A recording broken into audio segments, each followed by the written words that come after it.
Sigro milir ketek sinangga baju kawan dosa kang jageni ing ngarsa miwah ing pungkur tanapi ing kanan kering sang ketek lan pasnya alon. Lagu ini menceritakan kisah perjalanan Joko Tingkir saat akan mengabdi ke Kerajaan Demak. Babat Tanah Jawi mengisahkan, Jaka Tingkir mempunyai keinginan untuk mengabdi ke ibu kota Demak. Dalam perjalanan menuju Demak banyak kejadian menarik yang menyertai Joko Tingkir. Zaman dahulu kala transportasi yang digunakan adalah getek, rakit bambu, karena Joko Tingkir dalam perjalanan ke Demak melewati sebuah sungai. Dia ditemani oleh teman seperguruannya Mas Manca, Mas Wila, dan Ki Wuragil. Versi kisah kiasan yang berasal dari Pujangga, dikisahkan bahwa selama perjalanan di Kedung Srengenge, Kedung adalah bagian sungai yang dalam, Jaka Tingkir diserang oleh segerombolan buaya.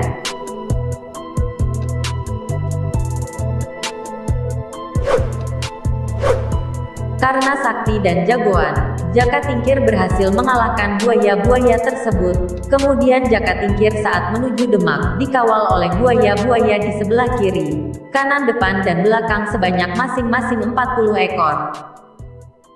Para pujangga pun menciptakan gending, lagu, sebagai penanda kejadian tersebut yang dikenal hingga kini, yaitu lagu Sigra Milir.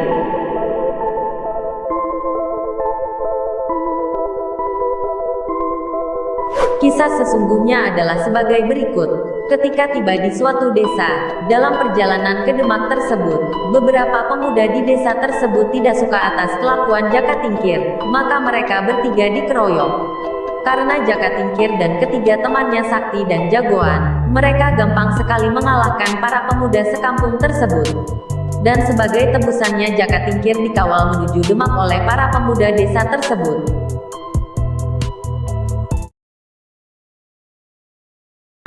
Putih-putih lakon disami contohnya Raden Joko Tingkir warek nom sing disiplin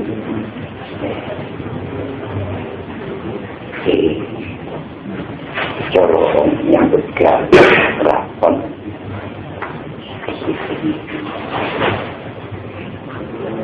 kamane Raden Patah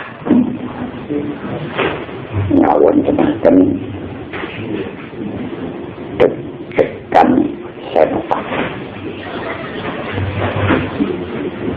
senopati biyen niku sing diuji niku kekuatan.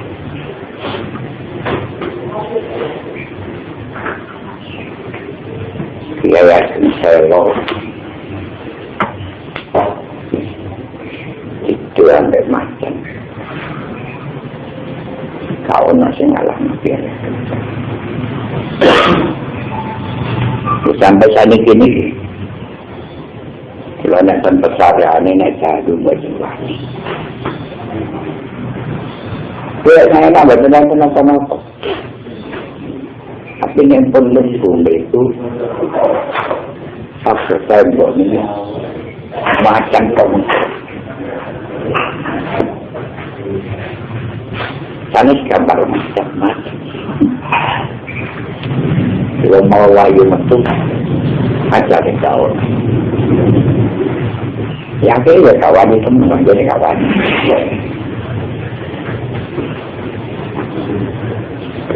Kaya insya-Allah di musuh depan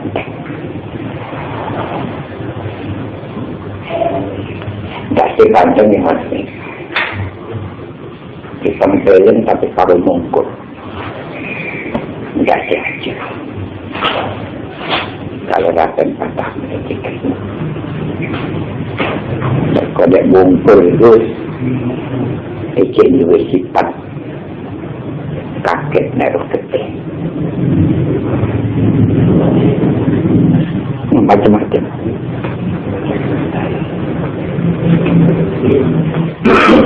Akhirnya enteng sejarah di dadung uang teko gede wajar ini harus kasih mereka kekot ya pesan itu seperti Indonesia ditumpah kak tetes bapak perlu empati sisa mereka ini berbukti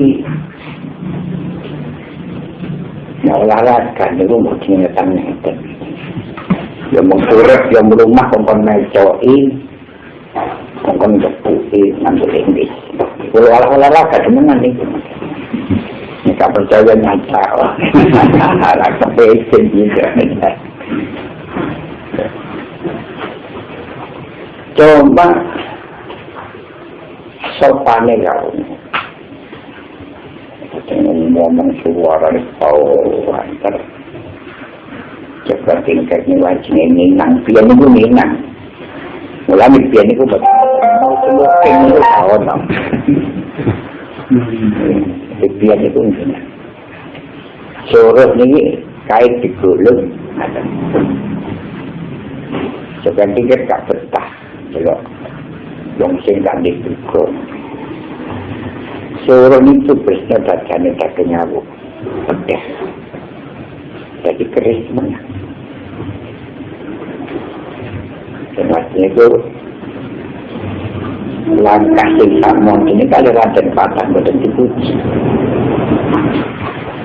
langsung didahului awalnya itu nyengkeh sebagainya saya nyengkeh sama lain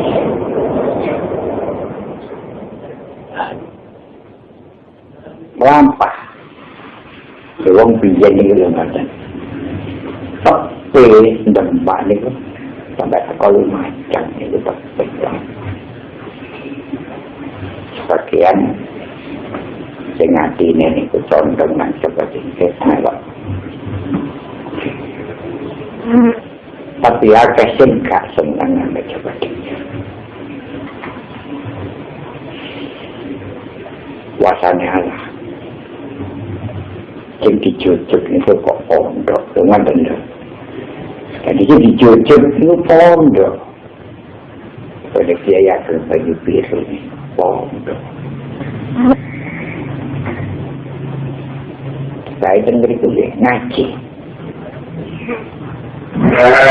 ini kulit yang kulit untuk punya Allah tapi yuhibbukumullah wa yaghfir lakum wallahu rahim awakmu kampanye rumah tercinta gitu dengan aku kanjeng Nabi ngoten carane ngene ya napa ya memperkuat syariat cara sadiki nggak pondok pesantren itu memperkuat syariat tapi nek kaya ngono yuhibbukumullah wa yaghfir lakum dzunubakum awakmu kerja dicintai kalau besar dosa waktu berangkat sowan nang bahaya tapi dia banyak pilih kan cerita apa ini diterima tapi dibayar pokoknya awakmu lu kayaknya kudu belajar ngaji, belajar bersantai. Hasil tujuanmu, manfaat ilmumu barokah saking sakraku. Pokoknya begitu. Gue pokoknya lakon liatnya orang. Berapa hari, berapa bulan, pelaku tekok. Demak yang dia akan penyupir kasambatan roh-roh gani demak itu kalangan usoko jenis satu inten Sabu itu Naga Sastra itu kula pian tahu di TV. Kooperatif. Anak kula mastani ya. Ojo cacak kok kerisik. Pinten sing nempel itu ae gelem jupuk niku wis pirang triliun regane. Jadi kula mastani gak ono keris ganteng kaya sapu inten apa. Zaman Bapak Presiden juga almarhum kemalan berjurakan sapu inten. Dua titulas ini bukan yang asli. Karena itu ditugas sing asli. Kirangan dibayar biro. Yang pulau kamelan tadi makalah. Terus sapu inten Naga Sastra digawa mriko bengi mulih dhewe. Iku jenenge asli. Ngaten lho. Sapu inten Naga Sastra niku nek iso mulih dhewe asli. Terus di dalam tenggeri kini birong sasi, sak kelenang gini lah berarti kerasan itu. Sehingga ini jadi aku lalu tak balik normal gitu. Ini kini ngoten, keronon demak kelangan posok, satu inten nopo. Macamnya dugaan sini itu, sopo maneh sing nyolong mereka seperti seluruh pasukan Demak Pairan jadi diakan penelitian kita terkalah kafe ini karena pun mondok itu tutup diakan penelitian awakmu ojo langsung liwat Lamongan dan sing saniki enten desa Pringgo. Itu niku dienten Sunan dikerubung wong tapi wong itu namung ngerubung tok. Sunan Tanjung Kodok. Mula Sunan. Sunan Tanjung Kodok. Barang kalian nonton tenggane Lamongan kan Pringgo. Dimana ini kok ngantuk sih? Dirawui kalau tak diakan penelitian. Awakmu aja nonton balik. Kita tetap di musuh jadi ya wis mulia Lamongan. Gawe pondok pesantren belajar ngomong masyarakat tidak ngaji. Rukun dipengin gak kesusunan Demak gitu kok berkumawon berseri. Bunuh Prawoto. Orang itulah yang membunuh ayahku Pangeran Sekar.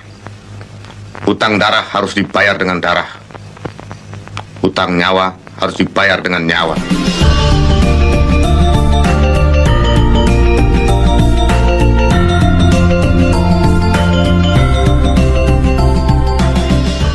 Menurut Serat Kanda, kitab yang berisi tentang kisah penyebaran agama Islam oleh para wali di Jawa pada abad ke-16, menceritakan tentang Raja Demak Bintoro, yaitu Raden Patah, yang memiliki 3 orang putra. Yang pertama yaitu Adipati Yunus, atau orang-orang Portugis sering menyebutnya dengan Pati Unus, yang bergelar Pangeran Sabrang Lor. Putra kedua yaitu Surowiyoto atau Raden Kikin, atau sering juga disebut Pangeran Sekar. Surowiyoto ini adalah ayah dari Aryo Penangsang.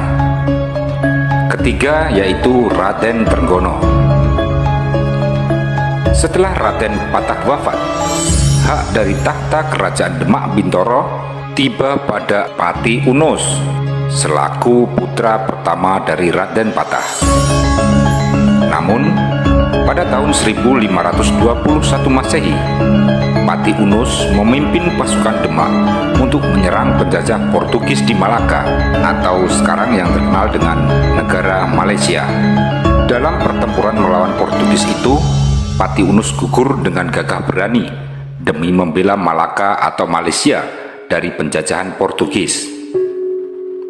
Tak terbayangkan, sang Adipati Yunus atau Pati Unus membawa pasukannya dari tanah Jawa menyeberang ke tanah Malaka atau Malaysia, menyeberangi lautan luas demi membantu Malaysia dari derita penjajahan Portugis. Pasca wafatnya Pati Unus, maka putra dari Raden Patah hanya tinggal 2 orang, yaitu Raden Surowiyoto atau Raden Kikin dan Raden Trenggono.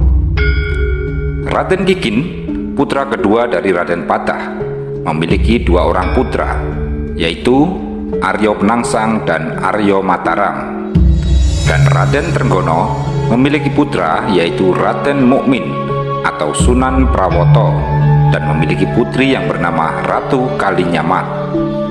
Ibu dari Pati Unus dan Raden Trenggono adalah Nyi Gede Maluko, putri dari Sunan Ampel. Sedangkan ibu dari Raden Kikin adalah putri dari Adipati Jipang. Usia Raden Kikin lebih tua dari Raden Trenggono, tapi ia lahir dari istri yang ketiga, sedangkan Raden Trenggono lahir dari istri yang pertama. Hal ini yang menyebabkan polemik perebutan tahta Demak Bintoro semakin memanas. Sebagai anak yang lebih tua, seharusnya tahta kerajaan Demak Bintoro jatuh pada Raden Kikin. Namun tidak begitu kenyataannya. Konspirasi perebutan tahta terjadi sebelum Raden Kikin menduduki tahta kerajaan Demak Bintoro. Raden Kikin diwafatkan oleh orang-orang bayaran dari putra Raden Trenggono atau keponakannya sendiri, yaitu Raden Mukmin atau Sunan Prawoto. Sebagai Adipati Jipang, Raden Kikin memiliki ilmu kebal, ilmu yang menjadi ciri khas orang-orang di Jipang, yang tidak mempan dengan segala bentuk benda tajam ataupun pusaka. Oleh karena itu, diam-diam Sunan Prawoto mencuri pusaka milik Kanjeng Sunan Kudus, yaitu keris Kyai Setan Kober, dan mengutus bawahannya untuk menghabisi Raden Kikin yang kala itu habis menunaikan ibadah sholat Jumat.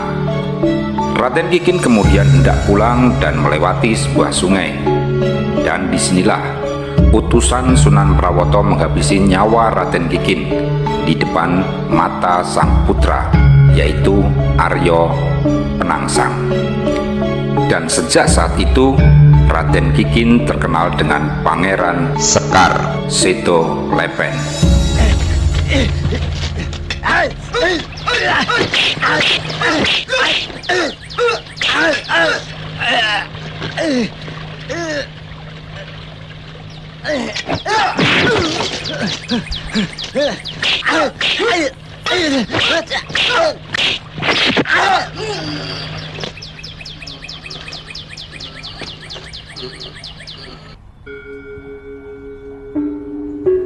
Setelah wafatnya Raden Kikin, Kadipaten Jipang dipegang oleh putra beliau, yaitu Aryo Penangsang. Karena saat itu Aryo Penangsang masih sangatlah muda, maka pemerintahan Jipang diwakili oleh Matahun yang dibantu oleh senopati dari Jipang yang bernama Tohpati. Wilayah Jipang terletak di Cepu, Kabupaten Blora, Jawa Tengah. Setelah wafatnya Pati Unus dan Raden Kikin, maka putra dari Raden Patah tinggal 1 orang, yaitu Raden Trenggono. Secara garis keturunan Raden Patah, Raden Trenggonolah pewaris tahta tunggal kerajaan Demak Bintoro. Maka pada tahun 1521 Masehi, Raden Trenggono menjadi raja di Demak Bintoro yang bergelar Sultan Trenggono. Di era pemerintahan Sultan Trenggono, pada saat itu Sunan Kudus sebagai Imam Besar Masjid Agung Demak. Entah karena faktor wafatnya Raden Kikin oleh Sunan Prawoto atau putra dari Raden Trenggono, atau karena perdebatan dengan Sunan Kalijogo tentang penentuan awal Ramadan, maka Kanjeng Sunan Kudus undur diri dari jabatannya sebagai Imam Besar Masjid Demak, digantikan oleh Kanjeng Sunan Kalijogo. Dan atas jasa Sunan Kalijogo yang membantu Demak, beliau dihadiahi oleh Sultan Trenggono tanah perdikan di wilayah Kadilangu. Pada masa pemerintahan Sultan Trenggono, Kerajaan Demak berada di puncak kejayaannya dengan menguasai hampir seluruh tanah di Jawa.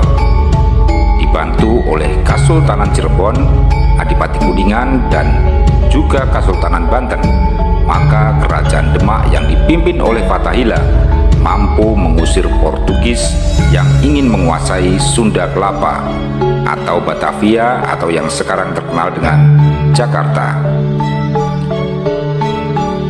Lalu dikisahkan pada suatu hari, rombongan Sultan Trenggono hendak sholat zuhur. Beliau bertemu dengan seorang pemuda yang gagah perkasa serta lincah, yang mampu melompati kolam yang ada di depan masjid dengan salto.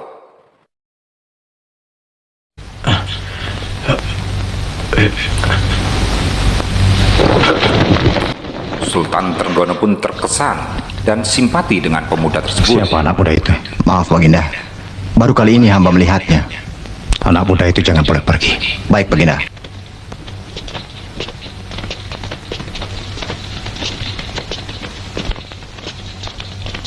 Setelah ditanya oleh Sultan Trenggono, Namamu siapa? Karebet Baginda. Pemuda tersebut bernama Mas Karebet atau Joko Tingkir. Anak ini kuserahkan padamu. Tidak, Baginda akan kami laksanakan. Ia aku terima menjadi prajurit pengawal istana. Baik, Baginda. Dari rasa simpatinya itu, akhirnya Joko Tingkir pun dijadikan prajurit Kerajaan Demak Bintoro. Aku yakin lambat laun anak muda itu akan berhasil. Kuperintahkan kepada Dirgapati, jaga anak itu baik-baik, sebab aku mendapat firasat bahwa Karebet kelak akan membuat sejarah baru pada Keraton Demak. Dengan bakat olah kanuraganya yang di atas rata-rata prajurit yang ada, Joko Tingkir diangkat menjadi Lurah Ing Tamtomo atau kepala prajurit. Kemudian tak berselang lama, karir Joko Tingkir melejit menjadi komandan pasukan pengawal raja. Setelah melihat kecekapanmu, mulai saat ini kau kuangkat menjadi lurah prajurit pengawal istana untuk menggantikan kedudukan Virajaya. Hamba Baginda. Di alun-alun akan diadakan penerimaan prajurit-prajurit baru. Kasultanan Demak membutuhkan tenaga Dikisahkan kalian. pada suatu hari, Joko Tingkir berada di pelataran Kademangan untuk menyaksikan pendadaran calon perwira baru. Mereka menunjukkan skill dan kemampuannya dalam hal olah kanuragan masing-masing agar layak menjadi Lurahing Tamtomo atau kepala prajurit. Pada saat itulah ada seorang perwira yang bernama Dadung Kawuk yang merupakan salah satu peserta dalam pendadaran ini. Dengan kesaktian Dadung Kawuk, dia mampu menghancurkan kepala banteng dengan sekali pukul. Aku sudah pasti diterima menjadi prajurit Demak. Kalau hanya prajurit biasa, aku rasa Kilurah tidak pantas. Lalu aku mesti jadi apa? Ya, Dadung Kawuk jadi lurahnya para prajurit. Melihat hal tersebut, Mas Karebet tertarik untuk mencoba dan menguji Dadung Kawuk yang terlihat begitu angkuh dan sombong dengan kesaktiannya. Maka terjadilah pertempuran hebat antara Dadung Kawuk dan Joko Tingkir. Pertempuran yang mulanya hanya sekedar latihan berubah menjadi baku hantam yang serius. Saat Dadung Kawuk terdesak, ia mengeluarkan pusakanya. Hal itu menyulut emosi Karebet dan mengeluarkan semua kesaktiannya hingga membuat Dadung Kawuk tewas di arena pedadaran itu. Mendengar berita itu, maka Sang Sultan Trenggono menjadi murka.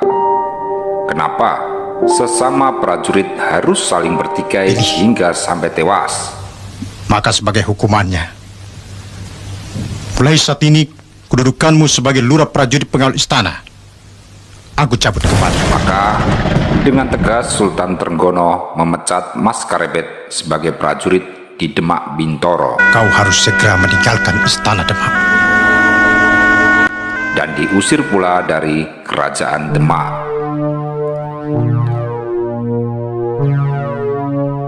Setelah dipecat sebagai prajurit, Joko Tingkir memiliki siasat untuk mengambil hati Sultan Trenggono kembali dengan cara memberi makan Kebo Danu dengan tanah Siti Sangar, yang nantinya kerbau tersebut akan ngamuk dan hanya Karebetlah yang mampu menjinakkannya. Dengan sembunyi-sembunyi, Joko Tingkir kembali ke istana Demak untuk melancarkan siasatnya itu dan memasukkan tanah Siti Sangar ke makanan Kebo Danu. Benar saja, pagi harinya Kebo Danu mengamuk hebat dan membuat kalang kabut prajurit serta seisi istana Demak Bintoro.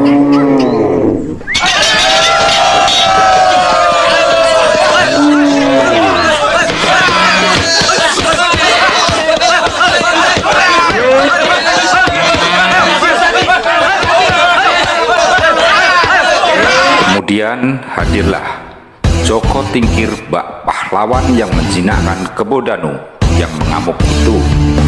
Hal ini membuat simpati kembali Sultan Trenggono kepadanya. Bak mendapat durian runtuh, Sultan Trenggono menjodohkan Mas Karebet dengan salah seorang putrinya yang bernama Ratu Mas Cempoko. Kemudian Joko Tingkir diangkat menjadi Adipati Pajang yang bergelar Hadi Wijoyo. Kisah berikutnya yaitu mengenai wafatnya Sultan Trenggono. Kisah ini diceritakan oleh seorang Portugis yang bernama Fernandes Mendes Pinto. Menurut ceritanya, pada tahun 1546 Masehi, Kerajaan Demak mampu melebarkan sayapnya untuk menaklukkan berbagai wilayah, dan Sultan Trenggono lah yang memimpin langsung pasukan Demak dengan menyerbu Panjarakan dan Panarukan yang merupakan wilayah kerajaan Blambangan. Pada saat itu Sultan Gunung Jati ikut membantu Sultan Trenggono dengan mengirimkan 7.000 pasukan yang terdiri dari pasukan Cirebon dan pasukan Banten, dan juga pasukan dari Jayakarta. Fernandes Mendes Pinto adalah mantan pasukan Portugis yang menyerah pada saat kalah dalam pertempuran di Sunda Kelapa, dan dia sendiri kemudian bergabung dengan 40 orang pasukan Banten untuk membantu Demak. Daerah Panarukan atau sekarang yang dikenal dengan Situ Bondo sudah dikepung oleh pasukan Demak selama 3 bulan, namun belum bisa ditaklukkan. Kemudian Sultan Trenggono mengadakan rapat untuk melakukan penyerbuan berikutnya. Lalu dipanggillah semua petinggi di sebuah tenda besar. Pada saat itu ada anak kecil yang berusia kurang lebih 10 tahun yang merupakan putra dari Bupati Surabaya yang bertugas sebagai pelayan saat itu. Bocah kecil ini penasaran dengan rapat besar tersebut, maka ia tetap berada di tempat tersebut. Melihat hal ini, Sultan Trenggono merasa risih dan dia menyuruh agar sang bocil ini untuk segera pergi. Karena ini adalah rapat penting, bukan untuk bocil. Namun, si bocil tidak mengindahkan perintah dari Sultan Trenggono. Kemudian, ia tetap saja tidak mau pergi. Hal inilah yang menyulut Sultan Trenggono menjadi murka dan menampar bocah cilik tersebut. Namun di luar dugaan, tiba-tiba saja sang bocil ini secara spontan membalas dengan menusukkan pisau ke tubuh Sultan Trenggono yang membuat sang sultan terluka dan akhirnya gugur.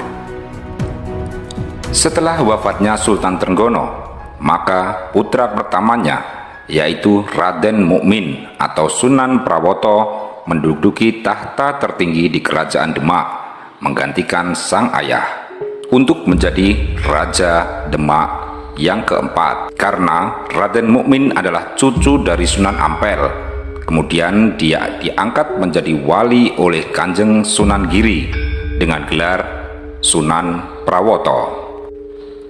Di tempat lain, Aryo Penangsang yang mengetahui bahwa orang yang telah membuat ayahnya gugur kini menjadi raja di Kerajaan Demak membuatnya kian merasa sakit hati. Ia merasa semestinya ayahnya lah yang menjadi Raja Demak saat itu dan akan diteruskan oleh dirinya yang berhak menjadi Raja Demak Bintoro. Aryo Penangsang mendapatkan dukungan dari Kanjeng Sunan Kudus yang merupakan gurunya sejak kecil. Dan kita semua tahu bahwa di zaman Demak dipimpin oleh Raden Patah, Sunan Kuduslah yang menjadi panglima tertinggi Raja Demak yang berhasil meruntuhkan kerajaan besar Mojopahit yang dibantu oleh kekhalifahan Gusti Usman dan kerajaan Mughal India. Kanjeng Sunan Kudus berpendapat bahwa Aryo Penangsanglah yang merupakan cucu Raden Patah yang memiliki terah yang sah sebagai pewaris tahta kerajaan Demak. Oleh sebab itu, maka Kanjeng Sunan Kudus memberi dukungan kepada Aryo Penangsang. Nama Aryo Penangsang sebenarnya memiliki sebuah sejarah, di mana saat kecil ia ikut ayahnya, yaitu Raden Kikin menjalankan ibadah sholat Jumat. Dan sepulang sholat, ayah dan anak ini pulang melewati sebuah sungai. Pada saat itulah orang-orang suruhan Sunan Prawoto tiba-tiba menyerang dan membuat gugur Raden Kikin. Dengan mata dan kepalanya sendiri, Aryo Penangsang melihat ayahnya wafat di tangan orang-orang suruhan Sunan Prawoto. Maka ia pun menangis dan berlari menyeburkan diri ke sungai untuk menyelamatkan diri. Namun, karena masih kecil, maka ia tidak bisa berenang dan hanyut ditelan oleh derasnya air sungai tersebut. Sampai akhirnya, Aryo Penangsang tersangkut dan temangsang di sebuah akar pohon di tepi sungai dan ditemukan oleh Kanjeng Sunan Kudus. Sejak saat itu, namanya menjadi Aryo Penangsang. Kanjeng Sunan Kudus bukan hanya sekedar guru, tapi juga sebagai pengganti ayahnya yang telah gugur. Maka, semua ilmu agama, ilmu kanuragan, dan juga kesaktian telah diajarkan kepada Aryo Penangsang, hingga dia tumbuh dewasa menjadi seorang kesatria yang tangguh, gagah, dan perkasa. Kanjeng Sunan Kudus seringkali memberi tausiah dan wejangan kepada Aryo Penangsang agar memadamkan api dendam yang membara. Kanjeng Sunan Kudus kemudian berdawuh, "Ger, nak bagus, tidak baik menyimpan dendam. Sebuah dendam hanya akan menimbulkan bencana dan akan menambah angkara murka yang membuat jiwa kita tidak akan pernah tentram." Kemudian Aryo Penangsang bertanya kepada sang guru, "Nyuwun agenge pangapunten Romo Guru Kanjeng Sunan Kudus. Lalu bolehkah saya menuntut balas atas gugurnya ayahku? Bukankah dalam Islam itu sendiri ada yang namanya hukum khisos, yakni hukum keadilan harus ditegakkan. Hutang nyawa dibayar nyawa, hutang pati dibayar pati." Kanjeng Sunan Kudus kemudian menjawab, "Jangan, Ger. Memaafkan adalah tindakan yang lebih mulia daripada menyimpan dendam. Maka belajarlah untuk ikhlas terhadap semua keadaan dan kenyataan, walaupun itu sangat sakit. Aku bisa mengerti perasaanmu, Ger. Bagaimana sakitnya hati seorang anak melihat ayahnya gugur di depan matanya sendiri. Namun, Ger, yang terbaik adalah ikhlas dan memaafkan. Bertakwakallah kepada Gusti Allah Subhanahu wa Ta'ala. Begitulah dawuh dari Kanjeng Sunan Kudus. Suara Sunan Kudus kemudian mulai berat dan terpatah-patah, menahan sedih dan haru. Melihat sang guru, yakni orang yang sangat dihormati ini bersedih, maka Aryo Penangsang langsung menunduk sambil melipat kedua tangannya, tanda bahwa ia sangat hormat. Kemudian ia memohon maaf kepada Kanjeng Sunan Kudus, dan ia tidak berani membantah dan berdebat dengan dawuh sang guru ini. Adat orang Jawa memiliki tata krama yang sangat santun kepada gurunya, dan inilah yang dilakukan oleh Aryo Penangsang. Andai saja Sunan Kudus mengizinkan, maka tentunya Aryo Penangsang akan datang sendiri untuk menuntut balas kepada Sunan Prawoto, karena tidak ada rasa takut sedikit pun dalam hati Aryo Penangsang, apalagi rasa gentar. Namun, hal tersebut dilarang oleh sang guru, yakni Kanjeng Sunan Kudus, dan dia tidak berani melanggar dawuh gurunya ini. Namun, perasaan dendam yang begitu membara di dalam hatinya, maka Aryo Penangsang kemudian mengutus orang kepercayaannya yang sakti mandraguna yang bernama Rangkut untuk mengemban sebuah wisik khusus untuk menghabisi Sunan Prawoto. Bunuh Prawoto. Orang itulah yang membunuh ayahku Pangeran Sekar. Hutang darah harus dibayar dengan darah. Hutang nyawa harus dibayar dengan nyawa. Kemudian Aryo Penangsang meminjamkan keris Kiai Betok kepada Rangkut untuk melancarkan tugasnya. Akhirnya, pada tahun 1549 Masehi, berangkatlah utusan Aryo Penangsang bernama Rangkut untuk menghabisi nyawa Sunan Prawoto. Siapa itu?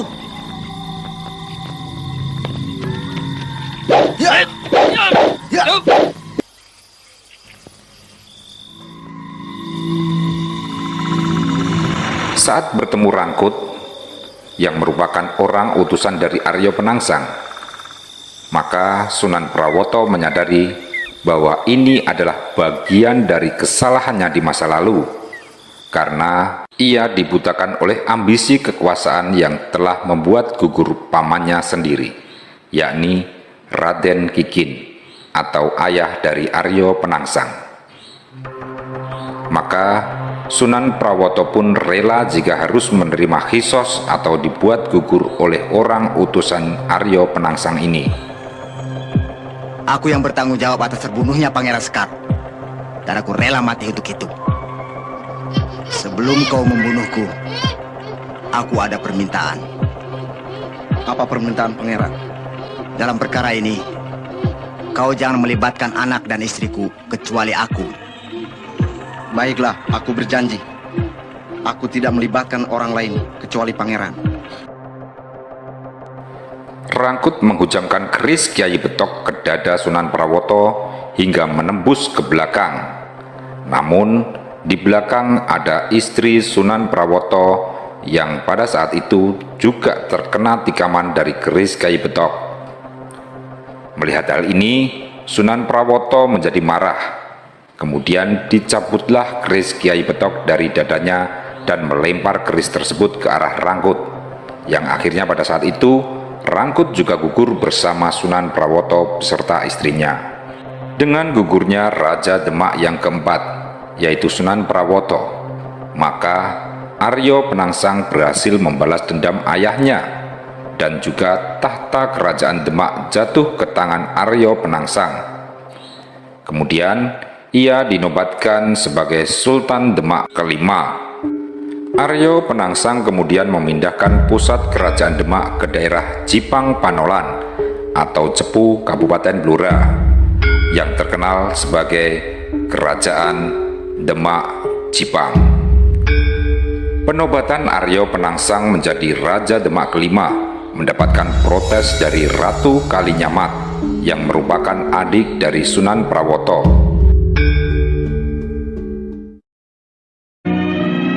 Kasihan Pangeran. Aryo Penangsang, benar-benar keterlaluan. Kita tidak boleh tinggal diam. Aku, sebagai adik Pangeran Prawoto, harus mampu berbuat sesuatu. Maksudnya, Ajeng? Kita harus minta keadilan kepada Bapak Sunan Kudus. Dan menganggap bahwa Kanjeng Sunan Kudus ini juga terlibat dan bertanggung jawab atas gugurnya Sunan Prawoto. Dan mereka mendatangi rumah Sunan Kudus dan meminta pertanggungjawabannya. Ya, Ajeng. Kita akan menghadap Bapak Sunan Kudus. Tidak baik rambutmu terurai. Justru dengan terurai, maksudku, ini menunjukkan bahwa hubungan keluarga kita dengan Aryo Penangsang telah putus. Dengan membawa keris yang membuat kakaknya gugur, yaitu keris Kyai Betok milik Kanjeng Sunan Kudus yang diwariskan kepada Aryo Penangsang. Kedatangan kami berdua menghadap Bapak Sunan untuk minta keadilan. Keadilan? Ya. Tentang apa? Tentang terbunuhnya Kakang Mas Prawoto beserta Permaisuri. Almarhum berdua dibunuh oleh utusan Kakang Mas Aryo Penangsang. Apakah sudah pasti bahwa pembunuh itu adalah utusan anak Mas Aryo Penangsang? Pembunuh itu adalah prajurit Jepang. Sedangkan keris yang digunakan untuk membunuh adalah keris Kakang Mas Penangsang. Tuduhan itu belum meyakinkan. Sebab siapa tahu keris anak Mas Aryo Penangsang dicuri oleh salah seorang prajurit. Kalau Kakang Mas Aryo Penangsang bukan seorang pengecut yang licik, pasti ia akan mengakui perbuatannya dengan cara yang jantan. Sebagai seorang wali Allah, maka Kanjeng Sunan Kudus menjelaskan sebuah kebenaran apa adanya, bahwa Sunan Prawoto ini gugur karena sebuah karmanya sendiri. Karena dulu ia telah melakukan kesalahan, yaitu telah membuat wafatnya ayah dari Aryo Penangsang yang bernama Raden Kikin dan mengambil alih tahta Demak yang semestinya menjadi hak Raden Kikin dan juga hak Aryo Penangsang. Namun, penjelasan dari Sunan Kudus ini membuat Ratu Kalinyamat merasa marah dan kecewa. Kemudian, Ratu Kalinyamat pergi begitu saja meninggalkan Kanjeng Sunan Kudus. Sikap tidak hormat dari Ratu Kalinyamat dan juga suaminya yaitu Pangeran Hadiri pada Kanjeng Sunan Kudus inilah yang membuat Aryo Penangsang naik pitam. Dan tanpa sepengetahuan dari Sunan Kudus, ia mengutus anak buahnya yaitu para pasukan Demak Jipang untuk menghabisi mereka. Ratu Kalinyamat bersama suaminya pulang ke Jepara. Di tengah perjalanan, mereka diserang oleh anak buah dari Aryo Penangsang.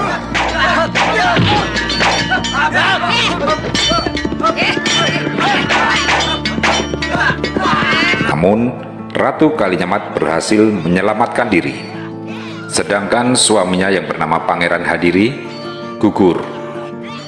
Hal ini membuat beberapa adipati memusuhi Aryo Penangsang. Salah satunya yaitu Adipati Pajang atau Joko Tingkir atau Hadiwijaya. Selain itu, Hadiwijaya ternyata berambisi untuk mendapatkan tahta kerajaan Demak itu. Setelah mendapat dukungan dari Ratu Kalinyamat, kekuasaan pada siapa saja yang bisa membunuh Aryo Penangsang. Maka pada saat itu Hadiwijaya menyanggupi. Aku minta kau sebagai adikku. Aku mohon bantuanmu. Tidak usah Kakang Mbok minta. Aku akan membalas kematian Kakang Mas Prawoto. Namun ia merasa perlu mendapatkan restu dan dukungan dari Sunan Giri yang punya wewenang untuk mengangkat raja di tanah Jawa pada saat itu. Karena di kubu Aryo Penangsang didukung oleh Kanjeng Sunan Kudus, Hal ini menjadi sulit bagi Kanjeng Sunan Giri jika harus mengorbankan keutuhan marwah Wali Songo. Apalagi menurut Sunan Giri bahwa Hadiwijaya yang merupakan menantu dari Sultan Trenggono tidak mempunyai hak atas tahta kerajaan Demak Bintoro, karena yang berhak menjadi Raja Demak adalah sesuai dengan garis keturunan dari laki-laki. Begitupun juga dengan Ratu Kalinyamat, tidak berhak atas tahta kerajaan Demak karena ia adalah seorang perempuan. Maka Aryo Penangsanglah yang lebih berhak daripada Ratu Kalinyamat. Dan jika Aryo Penangsang sudah tiada, maka tahta Demak akan jatuh pada Pangeran Timur atau putra dari Sultan Trenggono. Namun pada saat itu usia Pangeran Timur masihlah sangat kecil dan belum layak untuk menjadi seorang raja. Maka dari itulah Sunan Giri tidak mau mendukung Hadiwijaya untuk memberontak merebut tahta Raja Demak yang bukan menjadi haknya. Hadiwijaya sendiri juga tidak berani secara terang-terangan menyerbu Aryo Penangsang karena di sana ada dukungan dari Sunan Kudus, yaitu salah satu Dewan Wali Songo yang sangat dihormati oleh kerajaan-kerajaan di Tanah Jawa. Melawan Kanjeng Sunan Kudus sama juga dengan melawan Wali Songo, dan sama juga melawan banyak kesultanan yang ada di Nusantara. Karena jika terjadi apa-apa dengan Sunan Kudus, maka Sunan Gunung Jati dengan Kesultanan Cirebon dan Banten yang begitu besar tidak akan tinggal diam. Pertimbangan inilah yang membuat Hadiwijaya enggan berhadapan langsung dengan Aryo Penangsang. Ambisi Hadiwijaya untuk menaiki tahta kerajaan Demak akhirnya terdengar oleh telik sandi Raja Demak kelima. Dan hal ini yang membuat Aryo Penangsang murka dan mengirimkan 4 orang pendekar bawahannya untuk menghabisi Hadiwijaya.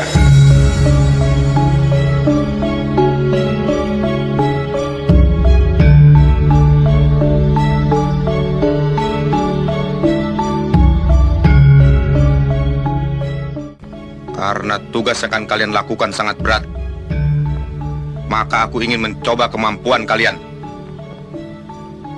Lawan aku semua.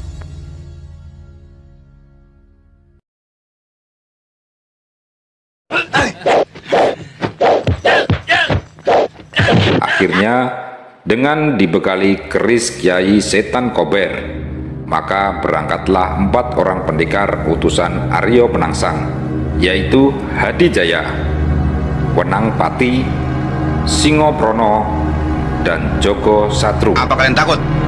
Tidak, Kanjeng Adipati. Betapa saktinya Hadiwijaya, hamba tidak akan takut. Bagus. Aku bangga memiliki prajurit seperti kalian. Akhirnya mereka menuju Kadipaten Pajang untuk menghabisi Hadiwijaya.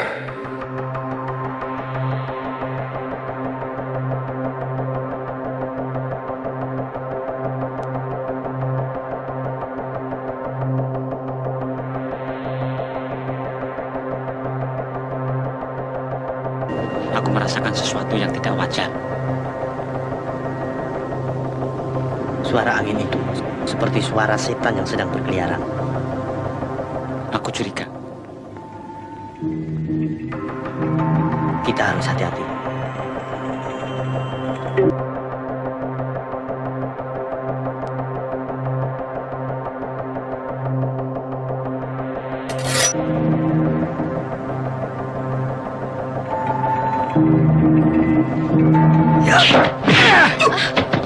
Namun, ternyata Hadiwijaya atau Joko Tingkir memiliki kesaktian yang lebih unggul daripada 4 utusan Aryo Penangsang, sehingga keempat utusan tersebut berhasil dikalahkan oleh Hadiwijaya. Adipati, ternyata hamba datang terlambat. Periksalah kedua orang itu. Aku tidak sengaja melukainya. Baik. Kedua orang itu masih hidup, Kanjeng Adipati.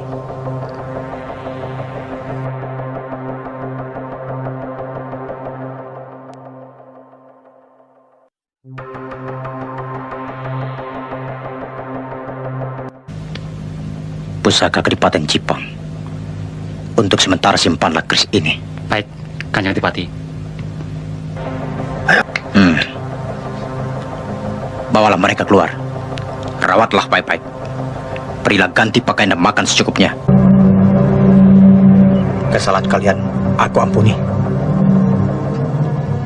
Sebab kalian berempat hanya utusan. Dan keempatnya dipulangkan ke Jipang. Dari sini ada beberapa versi sejarah yang mengatakan bahwa Kanjeng Sunan Kudus memberikan undangan kepada Hadiwijaya untuk datang ke Demak Jipang untuk berunding, dan di tempat duduk Hadiwijaya nanti akan diberikan Raja Kolocokro oleh Sunan Kudus yang akan membuat kesaktian dari Hadiwijaya akan musnah. Dan pada saat kesaktiannya musnah, maka Hadiwijaya akan dihabisi di tempat tersebut oleh Aryo Penangsang.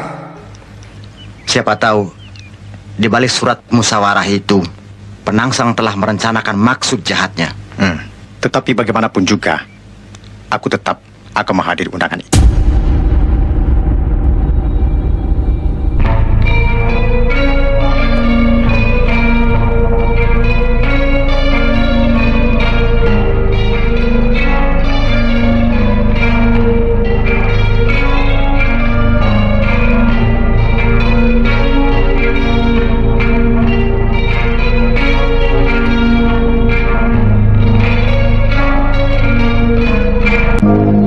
Betapapun hebatnya seseorang, kalau dia sampai duduk di atas dampar ini, ia akan kehilangan kesaktiannya.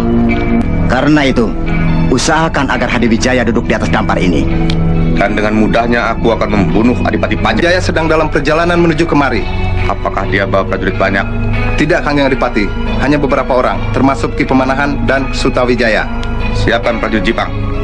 Dan jangan bergerak sebelum ada perintah. Baik. Selamat datang, Adimas. Silahkan.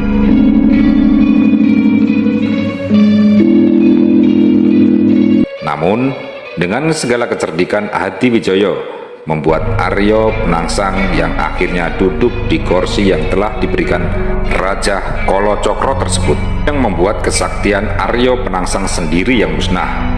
Namun, ini adalah sebuah pencorengan sejarah. Ayo, silakan dulu.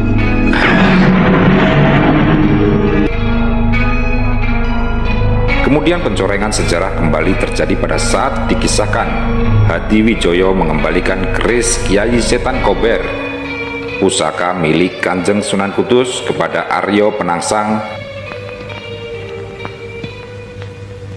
Apa yang kau bawa itu, Sutawijaya? Keris. Keris. Sutawijaya, serahkan keris itu kepada pamanmu.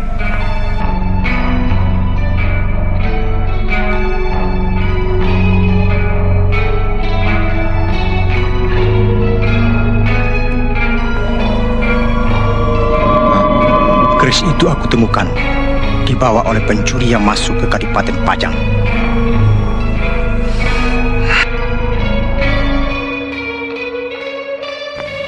Apakah keris itu keris sakti? Kesaktian keris ini tergantung siapa yang menggunakan. Kalau yang menggunakannya Penangsang, siapapun yang tersentuh akan mati. Dan Hadiwijaya kemudian mengeluarkan keris Kiai Carubuk milik Kanjeng Sunan Kalijaga. Aku rasa kerisku lebih sakti. Namanya Kiai Carubuk. Akan kubuktikan bahwa keris Kiai Setan Kober lebih sakti daripada Kiai Carubuk. Pada saat itu mereka hendak bertempur, maka muncullah Sunan Kudus melerai mereka sembari berkata, "Sarungkan keris kalian." Kemudian Hadiwijaya menyarungkan keris Kiai Carubuk. Sementara Aryo Penangsang masih membunuh keris Kiai Setan Kober.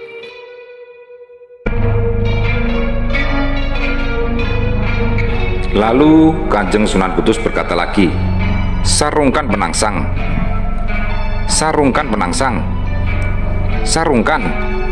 Dalam pencorengan sejarah, ucapan Sunan Kudus ini maksudnya adalah agar Aryo Penangsang segera menyarungkan kerisnya ke tubuh Hadiwijaya. Namun, saya sangat tidak percaya dengan sejarah tersebut, karena tidak mungkin seorang wali Allah sekelas Sunan Kudus yang merupakan orang yang adil, alim dan bijaksana, tetapi mau bersikap curang atau licik.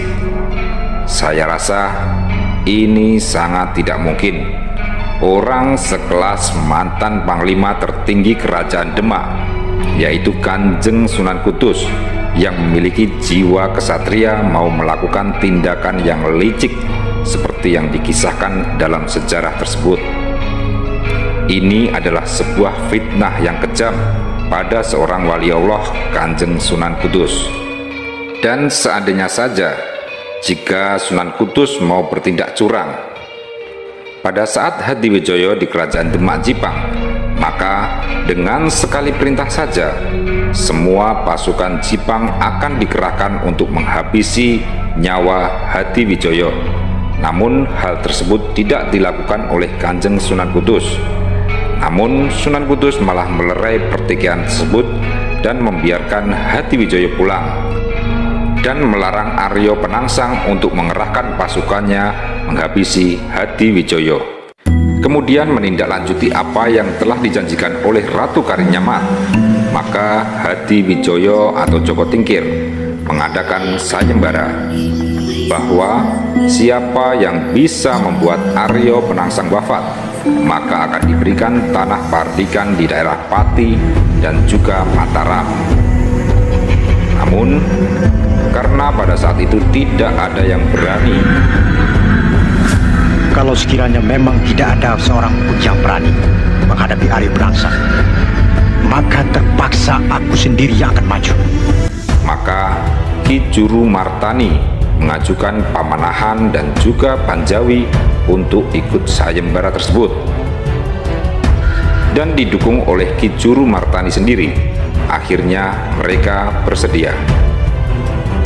Ki Juru Martani kemudian membuat sebuah siasat untuk memancing Aryo Penangsang mau menyeberangi Kali Sore atau Kali Lanang, salah satu anak dari Sungai Bengawan Solo, agar Aryo Penangsang yang terkenal dengan kesaktiannya mampu dikalahkan oleh Ki Juru Martani.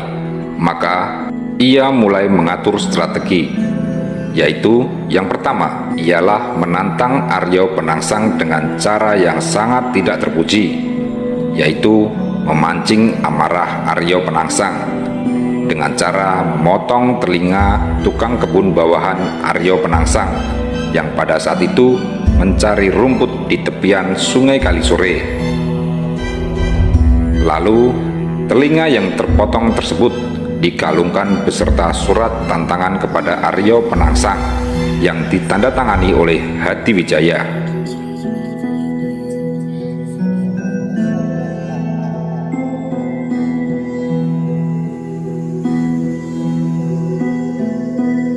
Kepada semua kepala kelompok, Aryo Penangsang akan datang. Dan jangan lupa, siapkan kuda betina untuk memancing Gagalimang yang sedang birahi itu. Aku harus menghadap Kanjeng Adipati. Tunggu! Lepaskan. Aku harus menghadap. Ada apa itu rame-rame? Lepaskan aku. Rupa-rupanya salah seorang pekati Kanjeng Adipati berusaha ingin menghadap. Mendapatkan tantangan dan hinaan serta penderitaan abdi dalam, ia semakin tersulut emosinya dan langsung menunggangi kudanya yang diberi nama Gagak Rimang melaju pergi menuju Kalisore menanggapi tantangan tersebut.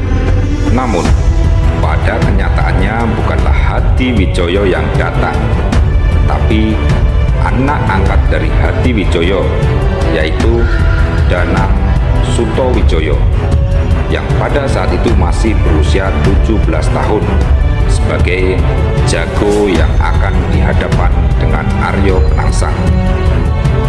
Tentunya hal ini membuat Aryo Penangsang semakin marah karena merasa direndahkan. Sedangkan Danang Sutowijoyo sendiri sebenarnya tidak diizinkan berangkat oleh Hadiwijaya, tetapi atas himbauan dari Ki Ageng Pemanahan, maka Sutawijaya berangkat dan Hadiwijaya memberikannya senjata tombak yang sangat terkenal, yaitu tombak Kyai Pleret, dan juga dibantu oleh 200 pasukan untuk mengawal Sutawijaya. Mengingat musuhnya yang masih sangat muda, maka Arya Penangsang semakin marah. Tampaknya inilah yang membuat Arya Penangsang berlaku sembrono dan lengah. Berpikir ia akan mampu menghabisi Sutawijaya yang masih bocah. Maka tanpa ragu Arya Penangsang kemudian menyeberang Kali Sore sendirian. Disitulah kemudian ia dikeroyok oleh 200 prajurit Pajang hingga ususnya terburai dan gugur. Namun versi lain adalah karena tersulut emosi dan meremehkan Sutawijaya, maka Arya Penangsang lengah sehingga terkena tombak Kyai Pleret dan ususnya terburai keluar. Namun sang raja memang pantang menyerah, melompat kemudian mencekik leher Sutawijaya. Melihat Sutawijaya mulai kehabisan napas, maka Ki Juru Martani meminta agar Arya Penangsang bersikap ksatria dengan menghabisi Sutawijaya dengan keris Kyai Setan Kober. Arya Penangsang kemudian terpancing dan menarik keris Setan Kober, padahal tanpa ia sadari ususnya yang terburai tadi disampirkan di atas keris Kyai Setan Kober. Sontak pada saat Arya Penangsang menarik kerisnya, tanpa ia sadari ususnya terpotong sendiri oleh keris Kyai Setan Kober miliknya. Maka gugurlah Arya Penangsang. Setelah gugurnya Arya Penangsang, maka Hadiwijaya diberikan kekuasaan oleh Ratu Kalinyamat sebagai penguasa sementara atau Raja Demak sampai dengan dewasanya pewaris tahta sebenarnya, yaitu Raden Timur, yang tidak lain adalah adik dari Ratu Kalinyamat. Sultan Hadiwijaya kemudian dilantik oleh Sunan Giri pada tahun 1581 Masehi. Hadiwijaya kemudian memindahkan harta pusakanya, yaitu dari Demak Jipang ke Pajang.